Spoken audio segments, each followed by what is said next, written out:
Welcome to the Starfleet Leadership Academy, a Star Trek podcast told through the lens of leadership development. And now, here's your host, Jeff Akin. Welcome, everyone, and thank you for joining me today.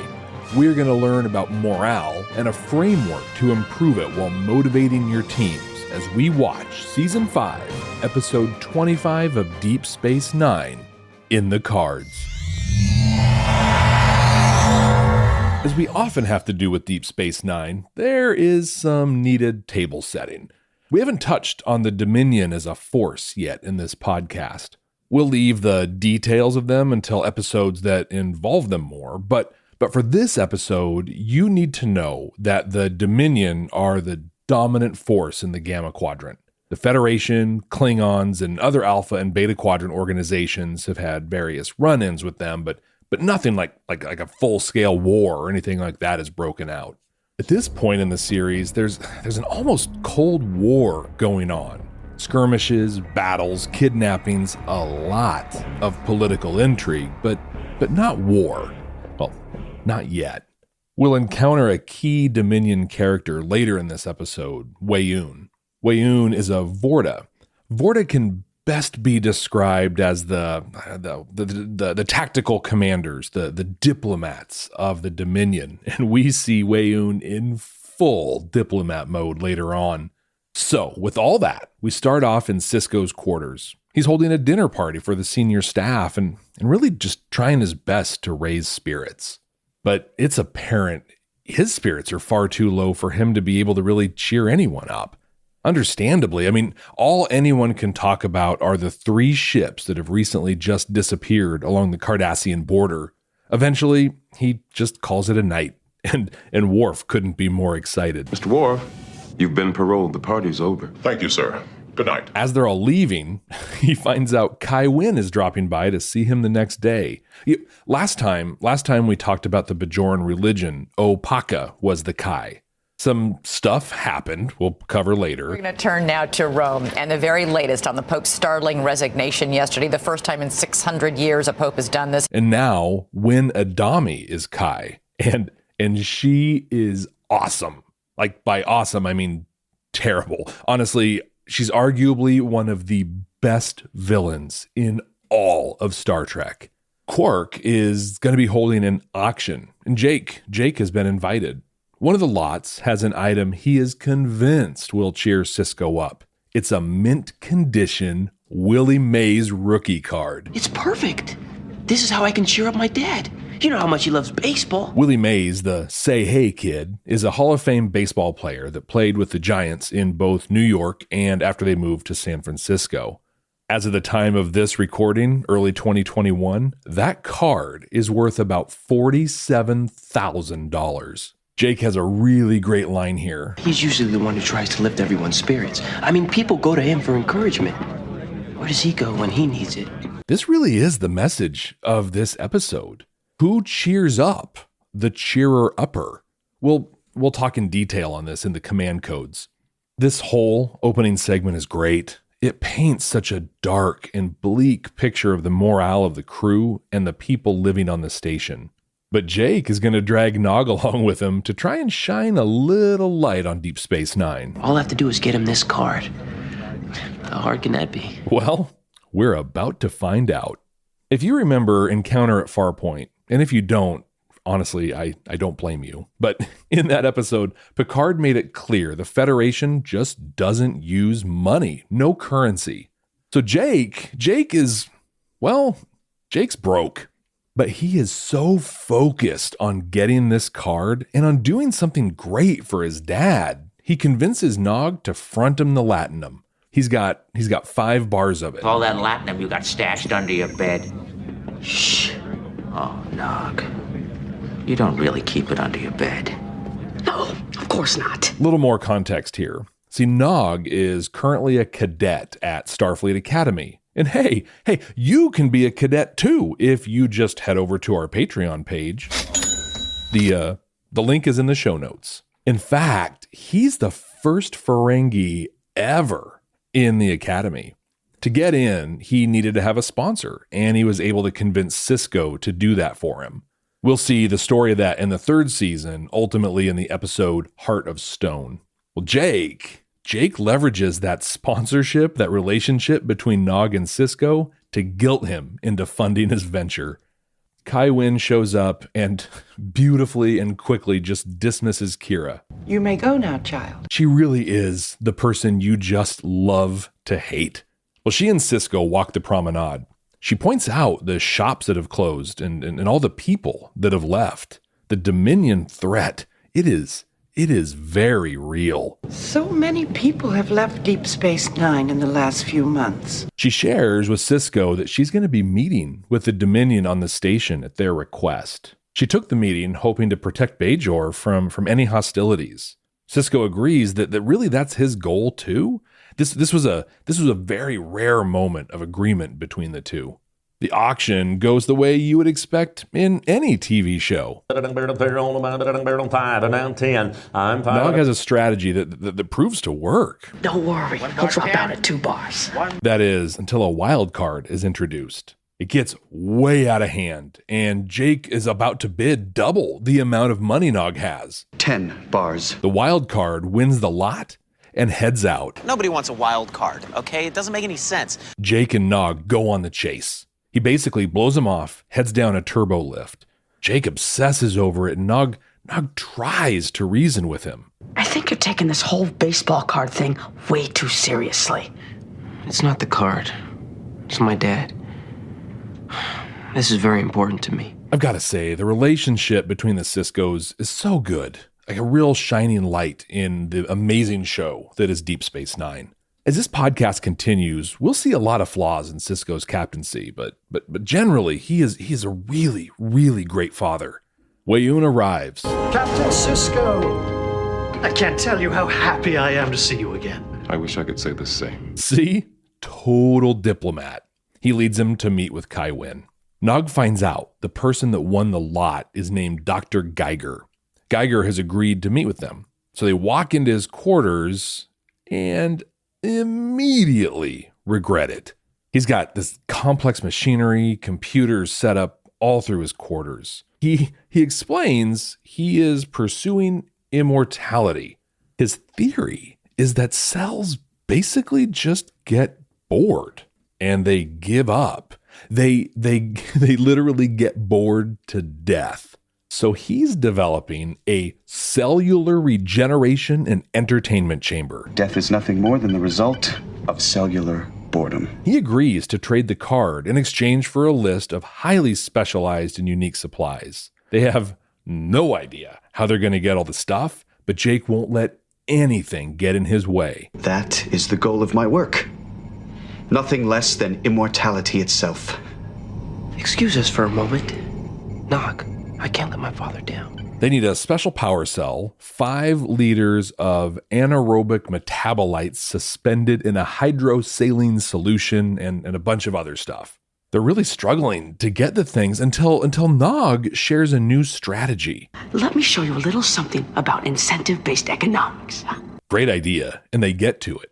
They're going to help others get what they need so that they can get what they need. For example, O'Brien needs help with some EPS regulators so he can go kayaking in the Hollow Suites. Come on, you calibrate, I'll scan. And Dr. Bashir wants Kukalaka.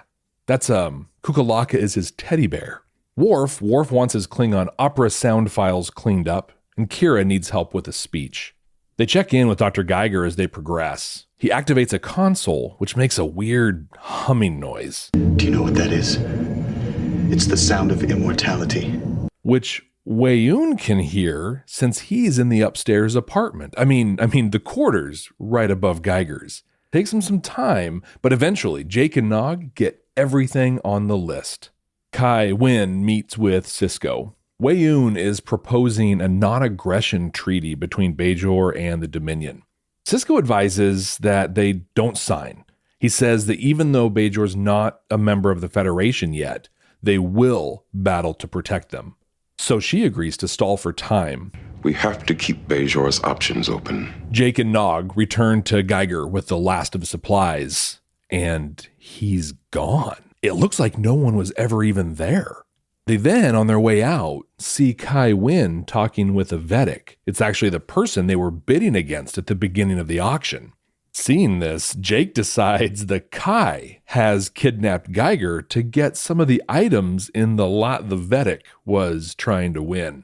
Jake gets excited, looks at Nog, and says they're going to beard the lion in its den, meaning he's going to face danger head on for personal gain. I gotta say, the stuff between Nog and Jake is so good in this. Jake is slipping into total obsession, and Nog is trying so hard to be the voice of reason. Lions, Geigers, bears. Oh my. Because, bearding lion, Geiger, Kukulaka. It's so good. Wynn continues along, and she meets with Wei-Un.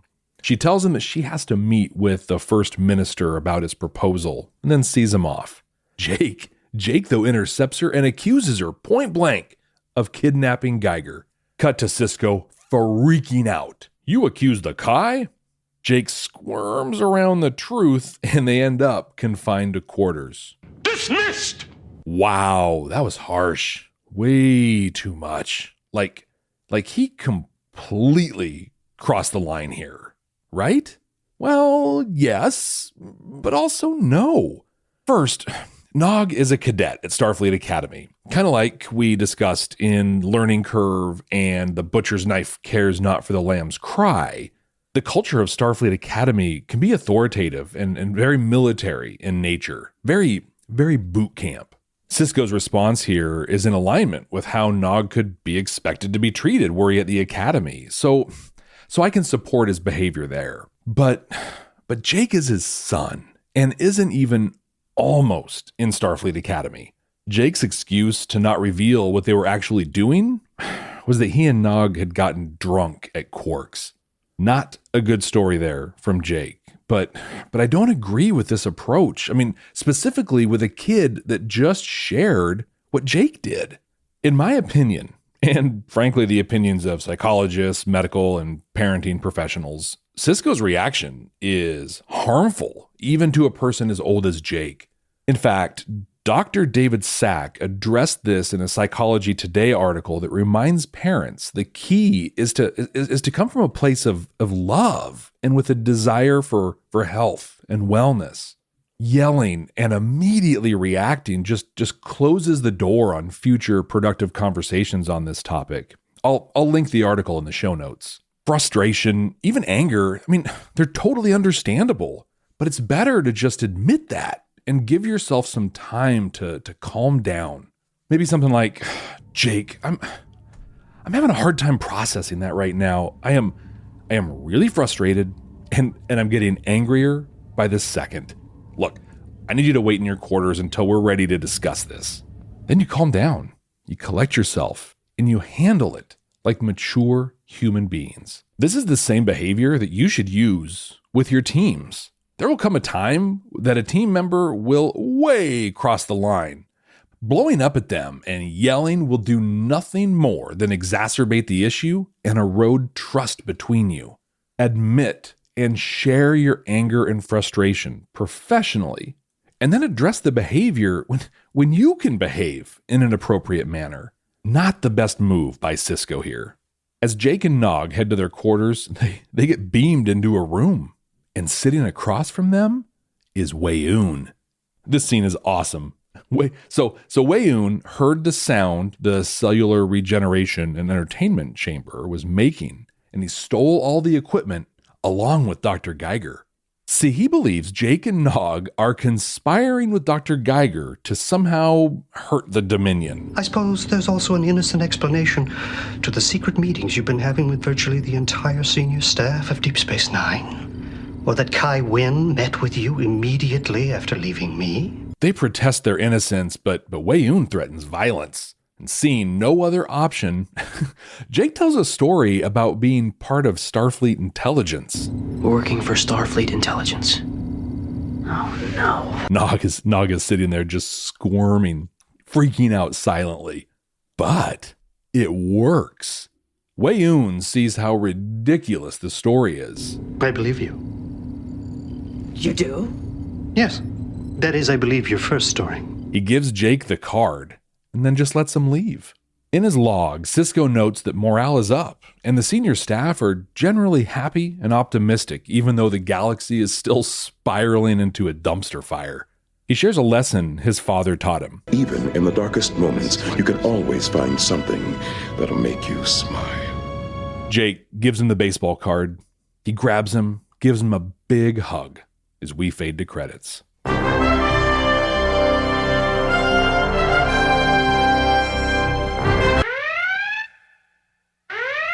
I love this episode. I love everything about it. Well, except maybe the lack of depth in leadership lessons, but we're in good shape there. There's still some really good stuff.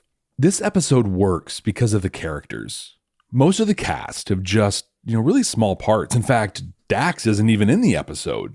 But the stories they tell are real and they have substance because as we near the end of season 5 and the beginning of all-out war, we know these people. O'Brien's passion for kayaking was a part of him way back on TNG. What happened to you? I was kayaking on the holodeck again. The Kukulaka story was great and touching because we know Bashir. And while he's the last person in the world that you would imagine having a teddy bear, he's also exactly the person that would have a teddy bear. Jake and Nog's relationship is the centerpiece. They have great chemistry, and I think we can all relate to this situation, right? Like, we've all had that time when a friend was getting way too obsessed with something, and everyone ends up getting in just a little more trouble than maybe they should have. This was really fun. But it's also a highlight of that challenge childhood friendships all face. Their lives are diverging. Nog wants to be a Starfleet officer, while Jake is still living a carefree life and focusing more and more on his writing. In fact, as the series progresses, this episode, in my opinion, marks an important evolution in their relationship, where they're going to stick together, but their motivations are starting to separate. Deep Space Nine aired in an interesting time in TV. The concept that there was more to a villain than just being evil was really starting to gain acceptance. As a point of fact, this episode aired in June of 1997. Just a year prior, in June of 96, Stone Cold Steve Austin won the King of the Ring tournament, launching the era of the anti-hero. Talk about your Psalms, talk about John 3:16. Austin 3:16 says I just whipped your ass. DS9 really embraced this. The big bads through the series, Kai Wynn, Gul Dukat, Weyoun, and later Damar, are complex individuals that all have endearing moments, if not endearing qualities as well. In this episode, we see two of them, Weyoun and Kai Wynn. And while we know they're the bad guys, we can also sympathize with them and even appreciate what they do. Kai Wynn is scared. She's worried about her people. She seeks out the one man she envies more than anyone else, the emissary, Benjamin Sisko, and authentically asks for his advice and follows it. Like, there's a totally plausible version of this where she publicly asks his advice and then does the opposite, twisting it around to somehow make Sisko look bad. The Dominion is notorious for its political intrigue. I have some experience in that area as well. But she doesn't. She takes his advice because she wants what she believes to be the best for her world, which includes its protection from the threat of the Dominion. And Weyoun, who is portrayed by the masterful Jeffrey Combs, is great. He's slimy, political, an outright manipulator.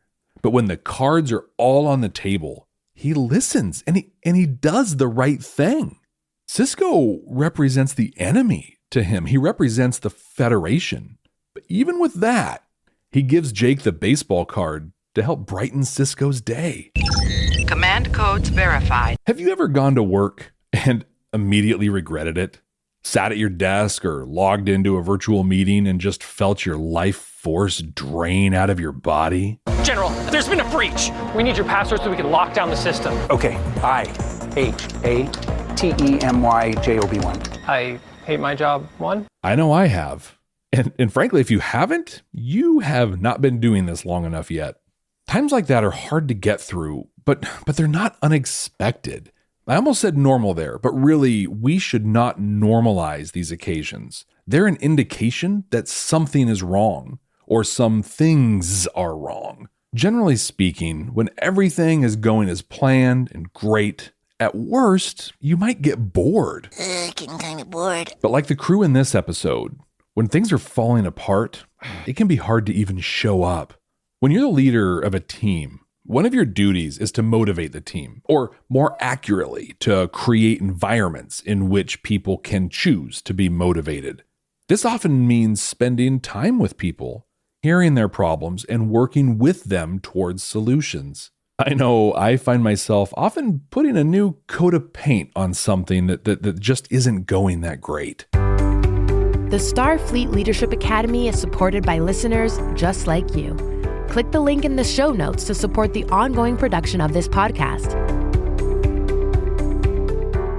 Years ago, we implemented a new software system for processing payments. It was objectively a total failure, but we were invested. No going back. Now, I didn't lie to my team or try to make them think everything was fine, but I would try to put a positive angle on things. We had to live with this. We might as well smile while we swim through burning oil just to get smacked in the face for doing it, you know? And that's what Sisko does. That's what Jake is talking about at the beginning of the episode. He helps keep people in a positive space. He often does this by keeping them connected to the mission and by actively listening and participating in conversations with his team. He often does this by keeping them connected to the mission and by actively listening and participating in conversations with his team. But where does he go when he needs that same encouragement? Where does he refill his paint can so he can keep that dumpster fire looking decent? Or, more to the point, where do you go? As a leader, as a person, we need this in our lives. A support system or a support team, a safe place to vent and to be encouraged. And that doesn't need to necessarily be like in your chain of command. I mean, Sisko's son did it for him here. But it's critical that you have a place you can go, a person you can talk to. A great way to do this is to find a mentor, someone who has been there before. A mentor not only listens, but also helps guide problem solving so you can be more successful and maintain a healthy level of morale. A mentor doesn't necessarily have to be someone in your organization. In fact, in my experience, it's ideal to have a mentor that's at least outside of your reporting structure. That helps create a safe place where you can be authentic and as transparent as possible without compromising anyone's trust. Set up regular check-ins with them. Define your goals and what you hope to achieve with them. And leave space in your relationship so they can help you keep your nose above water in those times when you can't even imagine showing up to work. A really cool thing happened in this episode. Jake had to go on a journey to do something for his dad. I mean, this could have been a short segment across 2 acts and just have been a moment in Deep Space Nine. Jake wins the auction, gives the card to Sisko, and he's happy about it. Episode continues with some other story. Instead, though, Jake and Nog had to help others along the way. Nog's concept of incentive-based economics was an excellent framework for this. As a leader, and especially as a manager, this framework is worth its weight in gold-pressed latinum. It's not about a monetary exchange. It's about helping a person get or achieve what they want so they can give you what you want. Like here, they need some weird medical stuff from Bashir. Bashir wants his teddy bear back. Kukalaka. So they sneak into Lita's room, more on Lita in future episodes. They get Kukalaka, return him to Bashir. He is over the moon excited and happily gives them the anaerobic gel stuff. You can directly apply this with your teams. You're the manager, right? You want to maximize the efficiency from a team member. But what do they want? Like really want? We've talked in earlier episodes about the fact most people feel rewarded when they know their work matters and when they're working on something they care about or are interested in. So talk to them. Find out what those things are and then do them. You will get amazing things from your team and for your organization. I was talking recently with a colleague that works for one of our partners. They were sharing they have an employee that they've really been struggling with. They, mostly come to work and basically do the absolute bare minimum. And that was a good day for them. They were saying that this employee was good, had real potential, but just my colleague just couldn't seem to motivate them to do their job well or even consistently. So they took what they called a strength-based approach, where you learn the person's strengths, their interests, and then try to position it so they can do that work as much as possible. Sounds kind of like incentive-based economics, right? You follow? What they did was they asked the person what they wanted to do, where their interests were. They shared they're working on their degree in education. They want to teach. And it just so happened this organization is heading into a substantial systems and policy change that's going to require intense and really effective training. And just to add to the beauty of the situation, my colleague was also responsible for building the team to develop and deliver that training. So they reassigned the person to that team, and since then, they have been thriving. Now, not every situation you find yourself in will fit as well as this one. But when you can find out what is truly important to a person, and you can find opportunities to connect them to what is important to them, Nogg's law of incentive-based economics, or a strength-based approach, will pay off in a big way. Here, Jake and Nog worked to connect people to what was important to them. And on that journey, they improved the morale of everyone they helped. The goal was to help Sisko, but they helped everyone to get there. If you follow that strength-based or incentive-based economic model, you might be able to do the same. When we were growing up, my brother was obsessed with baseball cards. Tops, Fleer, Upper Deck. If you know, you know. What were you into as a kid? Do you have any great collectibles? More importantly, do you happen to have a mint condition Willie Mays rookie card that you might want to donate to the Starfleet Leadership Academy? Let me know. We're on Twitter at SFLA Podcast, or you can just follow me at Jeff T. Akin. Jeff, T as in teddy bear, A-K-I-N. And I'd like to ask a favor. If you've enjoyed the Starfleet Leadership Academy, please tell a friend or a colleague about it. And hey, leave a review in your podcatcher. I'd really appreciate it. Now, let's see what we're going to watch next time. Working.